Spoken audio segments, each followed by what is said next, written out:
오늘 말씀을 이제 준비하면서요, 베데스다 연못에서 38년 된 병자가 낫게 된 그 이야기가 계속 이어지잖아요. 그래서 베데스다 연못에서 38년 동안 병들어 있던 그 병자를 생각을 해봤어요. 생각해 보니까 그 사람이 스스로 속고 있었잖아요. 길게는 38년 동안 그리스 신화에 나오는 신과 또 유대교의 어떤 전통, 천사 전통이 적절하게 섞인 그 사람이 만드는 그 전설에 스스로 속고 있었던 그런 모습 보면서 너무 안타까운 마음이 들었습니다. 우리는 속지 말아야 될 것 같다라는 생각을 하게 됩니다. 자, 오늘 본문 말씀 보겠습니다. 예수님이 행하신 치유의 이 놀라운 기적을요, 결국 38년 된 병자가 경험을 했잖아요. 그런데 안타깝게도 기적 이후에 그의 행적은 많은 아쉬움을 남겨줍니다. 그는 자신을 고쳐준 예수가 위험에 처해질 것을 알고 있었음에도 불구하고 유대의 지도자들을 찾아갔습니다. 그리고 자기를 낫게 한 이가 예수다라고 알려주게 됩니다.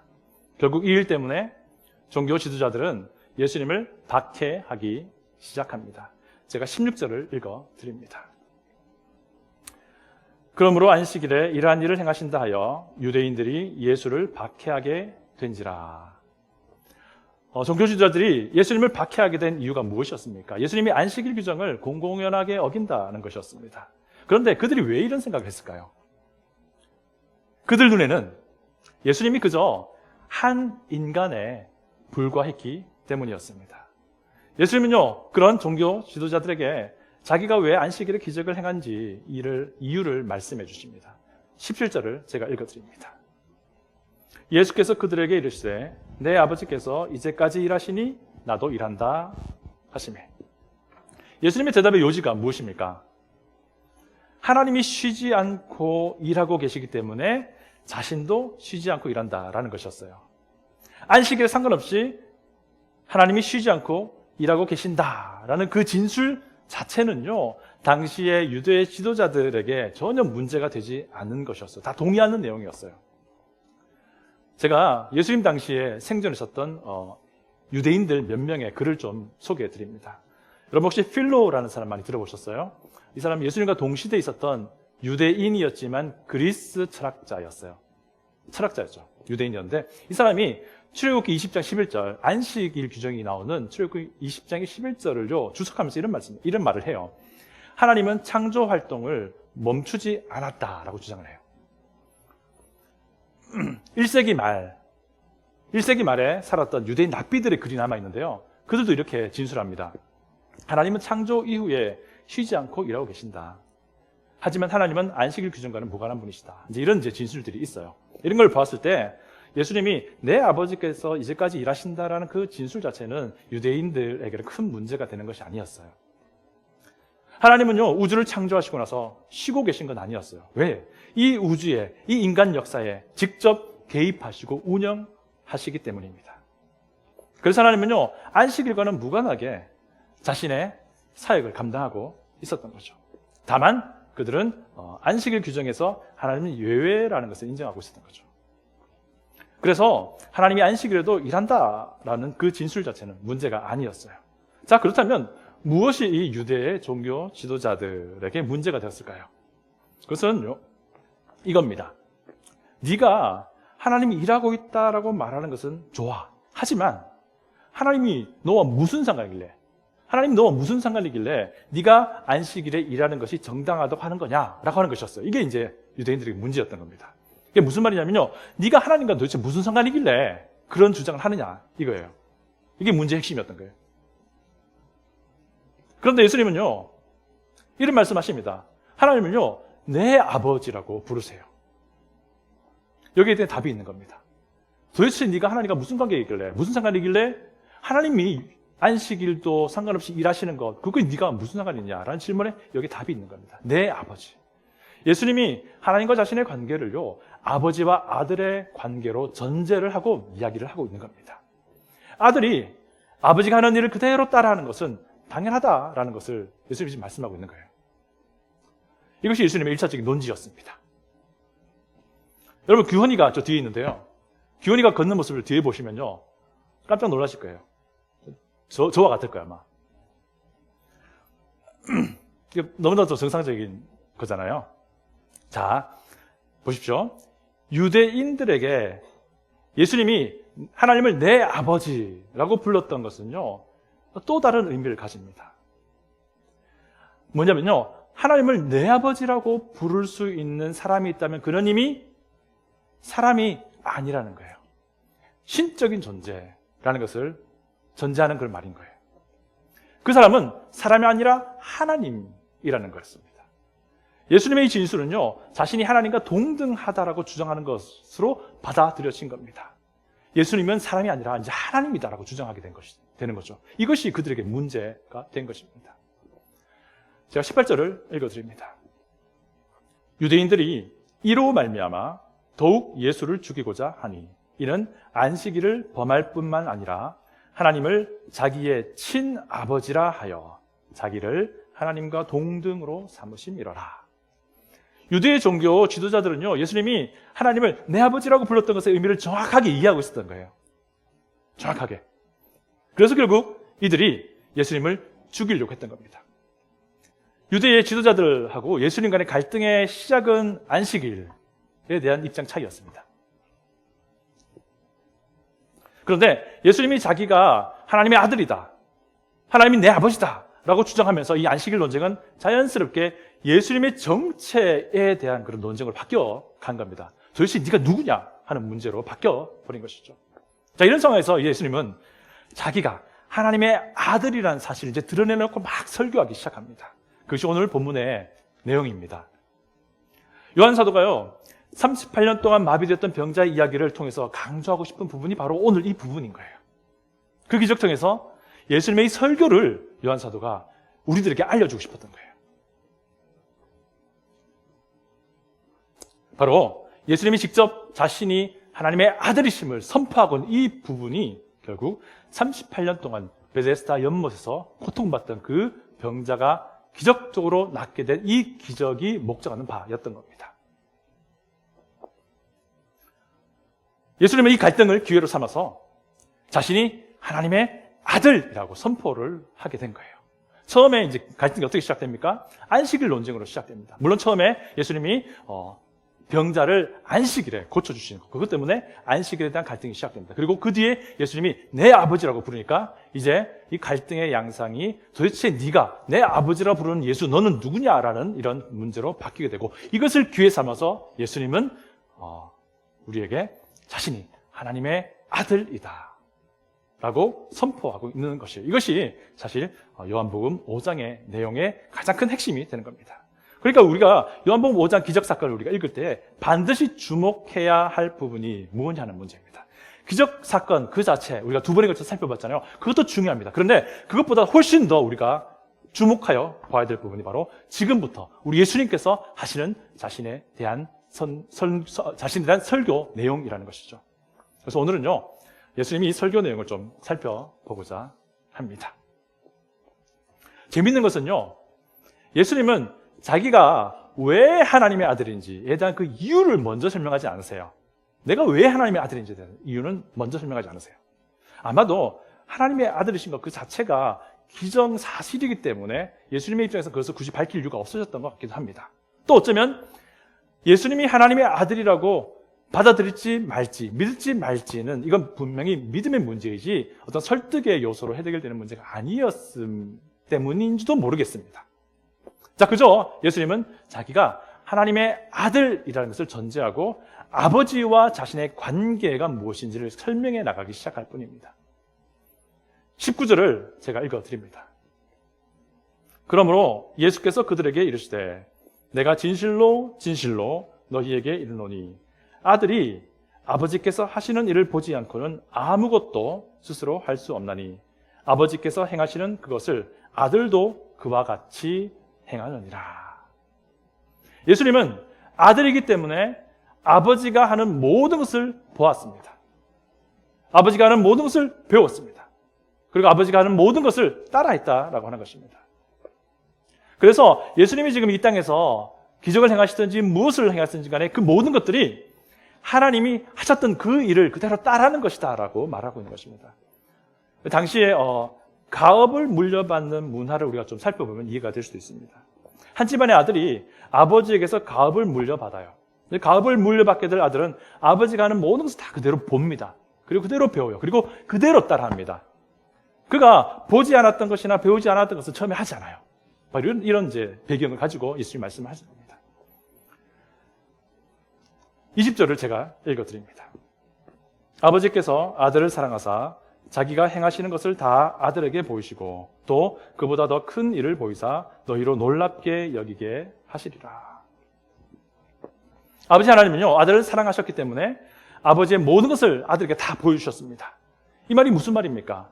지금까지 예수님이 행하신 모든 사역이 사실은 아버지께서 행하셨던 것과 동일하다는 것입니다. 하나님은 구약시대의 많은 기적들을 선지자를 통해서 사람을 통해서 행하셨어요.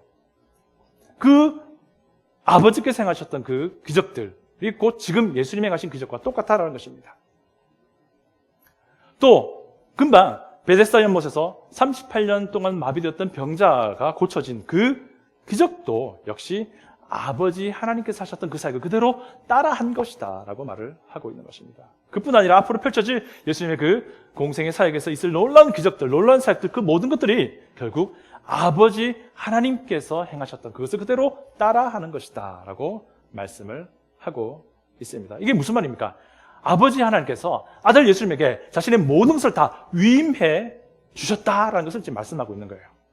아버지의 모든 권한을, 아버지의 모든 권리를, 아버지의 모든 특권을, 아버지의 모든 신적인 능력을 아들 예수님에게 다 위임해 주셨다라는 그 말입니다. 자신의 모든 것을 보이시고 알려주신 아버지 하나님이 하나님만이 하시는 일 두 가지를 아들에게 맡기셨습니다. 그것은 구원과 심판이었습니다. 다 같이 21절부터 22절을 읽어보겠습니다. 21절부터 22절 다 같이 읽어보겠습니다. 아버지께서 죽은 자들을 일으켜 살리심 같이 아들도 자기가 원하는 자들을 살리느니라. 아버지께서 아무도 심판하지 아니하시고 심판을 다 아들에게 맡기셨으니. 여러분 여기 보니까 죽은 자들을 살리신다라는 말이 있습니다. 이것은 하나님께서 인간의 생사를 주관하신다라는 말이겠죠. 인간에게 육체적 생명을 주시는 분도 하나님이시요, 인간에게 영원한 생명을 주시는 분도 하나님이십니다. 그런데 이 권한을요, 하나님은 아들 예수님에게 위임하셨다라는 겁니다. 예수님이 하나님의 아들이기 때문에, 예수님이 곧 하나님이시기 때문에, 이뿐 아니라 인간을 심판할 분은 하나님밖에 없는데 이 심판의 권한도 아들 예수님에게 다 맡기셨다라는 말입니다. 인간의 영원한 운명을 결정할 권한도 예수님에게 위임이 되었다라는 그런 말씀을 하고 있는 것입니다. 예수님이 하나님의 아들이시고 하나님이시기 때문에 이 말입니다. 여러분, 예수님이 생명의 주관자이시고 심판을 행하시는 분에 대해서는요, 우리 오늘 읽었던 본문의 25절부터 29절에서 더 구체적으로 잘 설명을 하고 있습니다. 앞으로 예수님의 그 십자가 사역으로 인해서 죄인들이 영생을 얻을 것을 말하고 있습니다. 그리고 예수님이 재림하셔서 모든 인간을 심판하실 것을 예언적으로 보충 설명해 주는 부분이 바로 이 부분인데요. 오늘은 사실 25절, 29절을 더 구체적으로 보지는 않겠습니다. 자, 어쨌든 여기까지가 예수님 자신이 하나님의 아들로서 아버지 하나님께로부터 받은 권한을 설명하는 부분입니다. 그런데 예수님은요, 자기 설교를 여기서 끝내지 않습니다. 이런 질문을 하게 됩니다. 그렇다면 왜 아버지 하나님은 아들 예수님에게 자신의 고유의 권한을 위임하셨는가 하는 겁니다. 왜 예수님은 자신을 죽이려고 하는 유대의 종교 지도자들에게 자신이 하나님의 아들이다, 자신이 하나님이다 라고 주장하는 것일까요? 이에 대한 답이 23절, 24절에 나옵니다. 오직 아들 예수님을 통해서 하나님께 나아갈 수 있다라는 것을 보여주기 위함이었습니다. 아들 예수님 통하지 않고는 하나님께 나아가려는 모든 시도가 다 어리석은 행위다라고 하는 것을 알려주기 위함입니다. 이를 위해서 두 가지를 제시하는데요. 하나는 예배, 하나는 구원입니다. 보도록 하겠습니다. 먼저 아들 예수님을 통해서 하나님께 예배드릴 수 있다는 것을 예수님이 설명해 나가십니다. 다 같이 23절을 읽어보겠습니다. 23절입니다. 이는 모든 사람으로 아버지를 공경하는 것 같이 아들을 공경하게 하려 하심이라. 아들을 공경하지 아니하는 자는 그를 보내신 아버지도 공경하지 아니하느니라. 여러분 23절은요. 우리 성경에 이는이라는 말로 시작되죠. 이는이라는 이 말은 사실 그리스의 히나라고 하는 그런 접속사로 시작되는 부분이에요. 이게 뭐냐면요. 목적이나 이유를 이제 말하겠다라는 그런 사인이에요. 이게 왜냐면이라고 이해하시면 됩니다. 하나님이 아들 예수님에게 하나님 자신의 고난을 위임하신 것은요. 아들 예수님을 통해서 하나님을 예배 드릴 수 있다라는 것을 알려주기 위함이다라는 뜻이에요. 그 이유가. 아들 예수님을 공경하지 않는 자는 아버지 하나님도 공경하지 않는 것이다라는 것을 분명하게 확인해 주는 내용입니다. 여러분 당시에 누가 예수님 없이 하나님께 나아가고자 했습니까? 그 당시에 유대의 종교 지도자들 바로 이 사람들이었습니다. 그들은 자신 앞에 서 계신 하나님의 아들 예수님을 보면서도요. 예수님 없이 하나님을 잘 예배 드릴 수 있다라고 생각했던 사람들이었어요. 예수님은 아버지의 모든 권한을 위임받은 하나님의 아들이시고 하나님이신데 그들 눈앞에 서 계신 하나님을 인정하지 않으면서 하나님을 존중한다라고 생각을 했던 거예요. 여러분 요한복음 1장 증언에 따르면 예수님이 어떤 분이세요? 이 땅에 사람의 몸을 입고 오신 하나님이시잖아요. 그런데 그들은 예수님을 거부했던 겁니다. 그러면서 그들은 하나님을 귀하게 여기고 있다라고 생각했던 거예요. 이런 일들이 만약에 우리에게 일어난다면 어떨까요? 아마 사탄이 가장 좋아하는 일일 것입니다. 예수님 없이 그 누구도 하나님의 영광에 이르지 못하기 때문입니다. 여러분 우리 스스로 질문해 봐야 됩니다. 예수가 누구신가? 예수는 나에게 어떤 분이신가? 여러분 그리고 이 질문에 정확하게 답을 해야 합니다. 예수님은 사람의 몸을 입고 오신 하나님이십니다. 예수님은 나의 하나님이십니다. 예수님 없이는 내가 하나님께 나아갈 수 없다는 것을 인정해야 합니다. 그리고 예수님이 나의 구주이심을 분명히 확신해야 합니다. 여러분 진정한 예배는요. 예수님이 누구신지 분명하게 확신하는 것으로부터 시작이 됩니다. 하나님을 존귀히 여기고 두려워하는 것은요. 예수님이 누구신지 분명하게 확신하는 것으로부터 시작이 된다라고 하는 것이에요. 두 번째로요. 아들 예수님을 통해서만 구원받을 수 있다라는 것을 설명합니다. 우리 다 같이 24절을 보겠습니다. 다 같이 24절을 읽겠습니다. 내가 진실로 진실로 너희에게 이르노니 내 말을 듣고 또 나 보내신 이를 믿는 자는 영생을 얻었고 심판에 이르지 아니하나니 사망에서 생명으로 옮겼느니라. 아멘. 복음을 전해본 경험이 있는 분들은 아주 익숙한 말씀일 겁니다.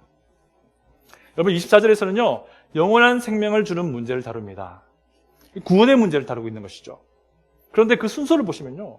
내 말, 곧 예수님의 말을 듣는 자가 곧 예수님을 보내신 하나님 아버지를 믿는 것이다 라고 순서를 정하고 있습니다. 여러분, 예수님의 말씀 듣는다는 것이 무엇이겠습니까? 예수님이 하시는 그 말씀을 주목한다는 겁니다. 그 말씀하시는 예수님을 믿는다는 거예요. 예수님의 말씀을 안다는 것입니다. 예수님의 말씀을 확신한다는 것입니다. 예수님의 말씀에 순종하겠다는 것입니다. 그런 자들이야말로 예수 그리스도를 이 땅에 보내신 하나님을 믿게 되는 것이더라고 이렇게 이야기를 하고 있는 것입니다. 이런 자들에게 영원한 생명, 사망에서 생명으로 옮겨지는 하나님의 구원의 은혜가 주어진다라고 말을 하고 있는 것입니다. 예수 그리스도가 나의 구주이심을 믿고 확신하는 자들에게 구원의 은혜가 주어진다라는 것입니다. 그런데 예수 그리스도 없이 구원에 이르고자 하는 사람이 있었습니다. 그들이 누구였습니까? 그 당시에 이 예수님의 설교를 듣고 있던 유대의 종교 지도자들이었던 것이죠. 그들은 예수님 없이 구원에 이르고자 했던 것입니다.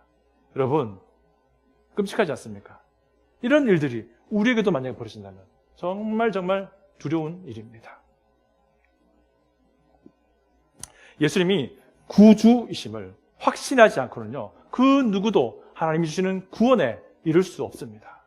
예수 그리스도를 믿는 믿음이 없이는요, 그 누구도 영원한 생명을 얻을 수 없다는 겁니다.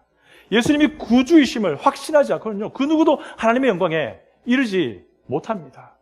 예수님을 구주로 믿지 않군요. 그 누구도 하나님께 예배 드릴 수 없다는 것입니다. 이것을 지금 우리에게 알려주고 있습니다. 여러분, 당시에 유대 종교 지도자들은 어떤 사람이었습니까? 그들은요, 성전 예배를 주도하던 사람들이었습니다. 그들은 성전 예배의 핵심 멤버였어요. 그들은 성전 예배를 통해서 하나님을 공경한다라고 스스로 생각했던 사람들입니다. 그런데 그들의 성전 예배는 헛된 것이었다라고 하는 것을 오늘 예수님의 이 말씀이 우리에게 알려주고 있습니다. 그들이 하나님을 공경한다라고 생각했던 것은 스스로를 속이는 것이었다는 거예요. 왜? 예수 그리스도 없이 그렇게 나아갔기 때문입니다. 그들은 예수님으로부터 시작하지 않았기 때문에, 예수 그리스도를 존중하지 않았기 때문에 결단코 그를 보낸 하나님을 존중하지 않는 것이었다는 겁니다. 예수 그리스도의 말씀을 존중하지 않는다면 결단코 그를 보내신 하나님을 믿는 것이 아니라는 것이에요. 여러분, 이거 너무나도 잘 안다고 생각하시죠? 네, 맞습니다. 우리가 너무나도 잘 알아요. 그런데 오늘날 많은 교회 안에서 이 부분에 속고 있는 상황들이 너무 많다라는 것입니다. 여러분, 25절을 다 같이 한번 읽어보겠습니다. 25절을 다 같이 한번 읽어보겠습니다. 진실로 진실로 너희에게 이르노니 죽은 자들이 하나님의 아들의 음성을 들을 때가 오나니 곧 이때라. 듣는 자는 살아나리라. 25절 보니까요, 이제는 죽은 자들이 목소리를 듣게 된다는데 그 목소리가 누구의 목소리입니까? 하나님의 아들의 음성입니다. 아들의 음성을 들을 때에 죽은 자들이 생명을 얻게 된다라고 말하고 있습니다. 예수님의 말씀을 듣고 예수님의 말씀을 믿을 때에 영원한 생명이 주어진다는 것을 다시 한번 못 박아주고 있는 것입니다. 이게 무슨 말입니까? 이 본문에서 하시는 말씀이 무엇입니까? 예수님, 아들 예수님을 의도적으로 강조를 하고 있는 겁니다. 하나님의 아들 예수님이 우리 신앙의 중심에 있을 때 진짜 예배가 된다는 것을 우리가 알려주고 있는 거예요. 하나님의 아들 예수님이 우리 신앙의 중심에 있을 때 진짜 구원이 우리에게 주어진다는 것입니다. 아들 예수님 없이 하나님께 나아가자는 모든 그런 시도들은 헛된 것에 불과하다는 것입니다. 여러분, 한번 우리가 인터뷰를 받는다라고 생각해 보십시오. 그 인터뷰에서 주어질 질문이 이것입니다. 당신의 신앙이 무엇인지 이야기해 주십시오. 당신이 믿는 믿음이 무엇인지 이야기해 주십시오. 이 질문이 여러분에게 주어진다면 어떻게 대답하시겠습니까? 이 질문에 여러분들은 신앙과 믿음을 무엇으로부터 이야기해 나갈 것입니까? 진짜 하나님의 자녀된 자들은요, 이렇게 대답할 겁니다. 예수 그리스도는 나의 유일하신 구주이십니다. 나의 참된 하나님이십니다. 라고 고백을 하게 될 것입니다. 예수 그리스도를 믿는 믿음 통해서 이제 하나님께 예배드리며 나아갑니다라고 고백할 겁니다. 예수 그리스도를 믿는 믿음으로 영원한 생명을 이제 얻었습니다라고 고백할 겁니다. 예수 그리스도가 내 신앙과 내 믿음의 전부입니다라고 고백할 것입니다. 여러분, 이 인터뷰에서요, 단 1초의 망설임도 없이 여러분은 예수 그리스도라고 대답을 해야 합니다. 이 인터뷰에서 여러분은 확신과 기쁨으로 예수 그리스도라고 대답을 해야 한다는 겁니다. 예수 그리스도로부터 우리의 신앙이 시작되어야 하기 때문입니다. 예수 그리스도로부터 우리의 예배가 시작되어야 하기 때문입니다. 예수 그리스도, 이것이 우리 신앙의 전부가 되어야 한다는 것을 오늘 본문이 우리에게 계속해서 말씀해 주고 있습니다. 여러분, 오늘 본문에서 예수님이 설명해 주시는 한 가지 확실한 메시지가 무엇입니까? 하나님은 아들을 통해서 모든 것을 하신다는 겁니다. 하나님은 자신의 아들을 통해서만 인간이 하나님을 예배드릴 수 있도록 하겠다는 것입니다. 하나님은 자신의 아들을 통해서만 인간에게 구원을 허락하시겠다는 것입니다.